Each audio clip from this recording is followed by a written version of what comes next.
இந்த vlog post பண்ணுறதுக்கு எனக்கு ரொம்பவே லேட் ஆயிடுச்சு. பிகாஸ் ரமலான் மந்த்லாம் வந்து ரொம்பவே ஹெக்டிக்கா இருந்ததுனால, என்னால ப்ராப்பரா விளாக்லாம் வந்து போஸ்ட் பண்ணவே முடியல.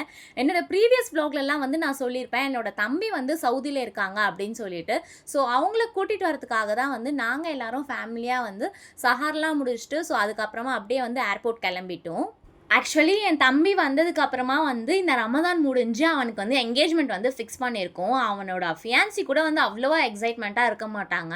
இவன ரொம்பவே ஈகரா வந்து எக்ஸைட்மெண்ட்டா ரிசீவ் பண்ணதே வந்து என் கசின் சிஸ்டர் பையன் ரயான் தான். நைட்லாம் தூங்கவே இல்ல. அவனுக்கு பயம் எங்க வந்து நாங்க அவன கூட்டிட்டு போ மாட்டோமோ ஏர்போர்ட்க்கு அப்படின்றது. பேபி ஆதம் அண்ட் ரயான் வந்து ஷார்ப்பா 3:00லாம் எழுந்துட்டு 2 பேரும் வந்து விளையாடிட்டு இருந்தாங்க.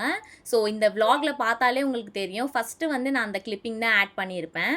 என்னோட தம்பி வந்து லாங் ட்ராவலுன்றதுனால வந்து ஃபாஸ்டிங் இல்ல. ஸோ ஹைவேல வந்து ஒரு ஹோட்டல்ல ஸ்டாப் பண்ணி அவனுக்காக வந்து பிரேக்ஃபாஸ்ட்க்காக ஸ்டாப் பண்ணியிருந்தோம். அண்ட் தென் பிரேக்ஃபாஸ்ட்லாம் முடிஞ்சதுக்கு அப்புறமா வந்து நாங்க எல்லாரும் சேஃபா வந்து வீட்டுக்கு ரீச் ஆயிட்டோம். நெக்ஸ்ட் விளாக்ல பார்க்கலாம். பாய்.